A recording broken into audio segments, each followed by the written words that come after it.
Les amis, bonjour, Harry Mariette, bonne année 2024, on en parle.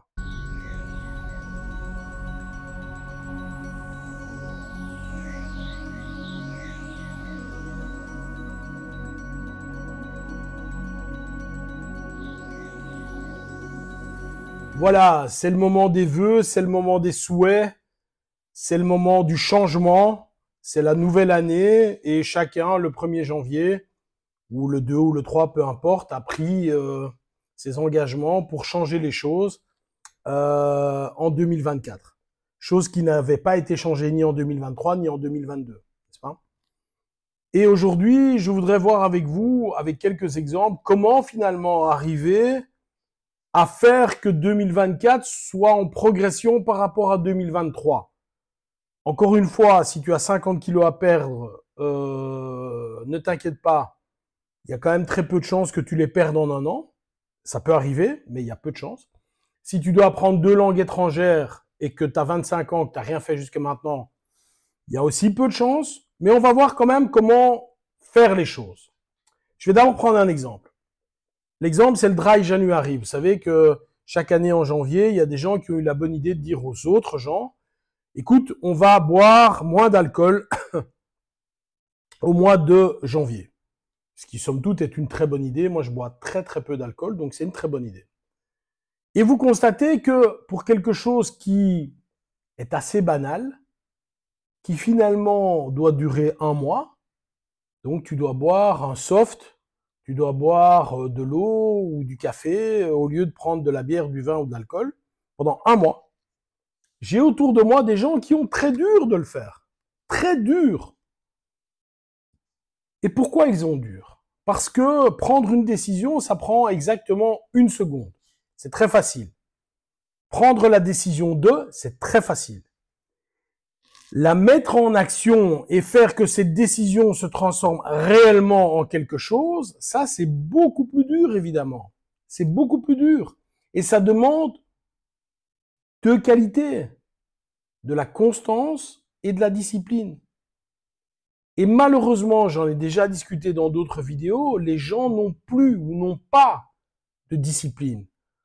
Aujourd'hui, moi je suis pas du tout nostalgique d'un temps passé, mais aujourd'hui, tout le monde peut faire un peu tout ce qu'il veut.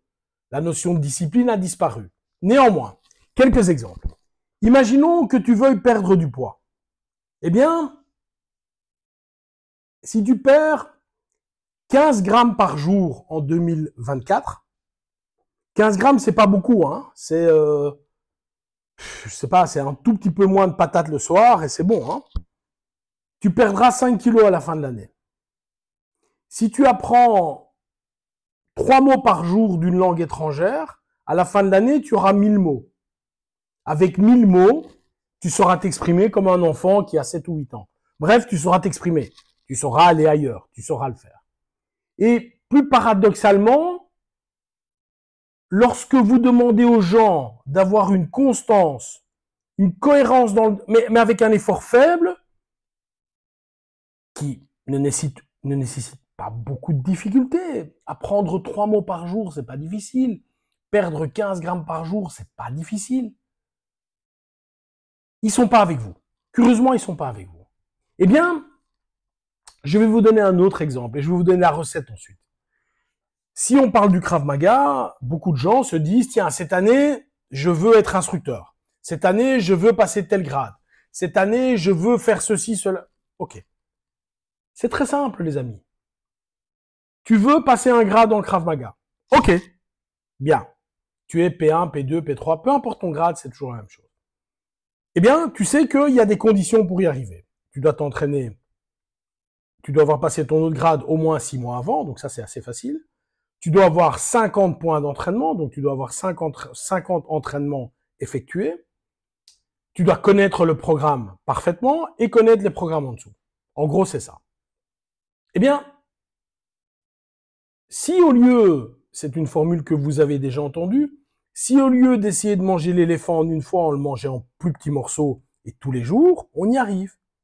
C'est très simple. Si vous forecastez de vous entraîner 1 ou 2 fois par semaine, c'est-à-dire entre 6 et 8 fois par mois, eh bien, entre, on va dire, entre 5 et 8 mois, vous êtes dans les conditions pour présenter un grade.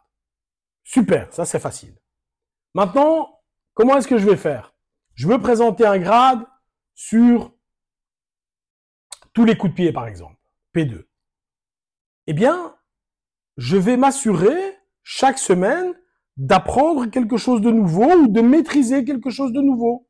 Et toutes les 2 ou 3 semaines, je fais un petit check-up sur ce que j'ai déjà vu et je le retravaille.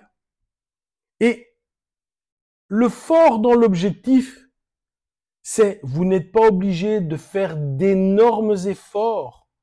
Vous n'êtes pas obligé de souffrir. Ce n'est pas vrai ça. Celui qui court n'importe où va moins loin que celui qui marche et connaît le chemin. Simplement, si tu as un goal, un ou plusieurs, qui soient personnels, professionnels, privés, avec ton épouse, avec ton époux, avec tes enfants. Ah, je vois pas assez mes enfants. Ok, une activité par semaine en commun, une. Oui, mais c'est pas beaucoup. Mais jusqu'à présent, il y avait 0. Donc l'enfant, après 1 an, il aura déjà 52 activités avec papa ou maman ou que sais-je. Et l'année prochaine, on remet un step. Vous comprenez ce que je veux dire? Donc ici, les amis, ce qui est très important pour moi, c'est de dire, ne vous mettez pas des objectifs fous que de toute façon, vous n'allez pas respecter. Oui, effectivement, on est enthousiaste et on y croit et on y va, on y va. Et puis finalement, 3 semaines plus tard, tout tombe. Et vous en connaissez des gens comme ça. Le gars, il a fait du judo, il a fait du basket, il a fait du handball, il a fait du karaté, il a fait du krav maga. Ah, finalement, il est revenu, il a fait de l'escalade. Et finalement, il a tout fait et il a rien fait bien. C'est du bullshit, ça, les gars. Faites un truc et faites-le bien. Essayez, s'il vous plaît, dans différents secteurs de votre vie, mettez-vous un objectif et faites surtout un rétro-planning de cet objectif. Pas se dire, je veux faire ça, mais ça ne veut, c'est bien, c'est un souhait, mais un souhait sans action, on va nulle part. D'accord? C'est un rêve. Si vous mettez de l'action, c'est plus un rêve, c'est un goal maintenant. Et c'est ça que je veux vous expliquer. 2024, en ce qui me concerne, mes souhaits ou mon vœu ou ce que j'ai envie de faire cette année, bah c'est très simple en fait. Je veux cette année gagner un peu plus de sous que l'an passé, donc ça me ferait déjà plaisir. Et je mets tout en place pour y arriver chaque jour. Et je veux, comme chaque année maintenant depuis presque 10 ans, acquérir une compétence supplémentaire. C'est-à-dire que, surtout dans le domaine de l'informatique et du traitement, etc., moi, avec mes différents business, je manage ceci de mon bureau, d'ici donc, et acquérir des connaissances qui vont me permettre de faciliter mon job, c'est assez important. En tout cas, je pense que c'est important. Et vous l'avez compris, je le dis déjà, ce qui m'intéresse beaucoup, c'est l'IA et je suis à fond dedans. Voilà. Ça, c'est mon idée pour 2024.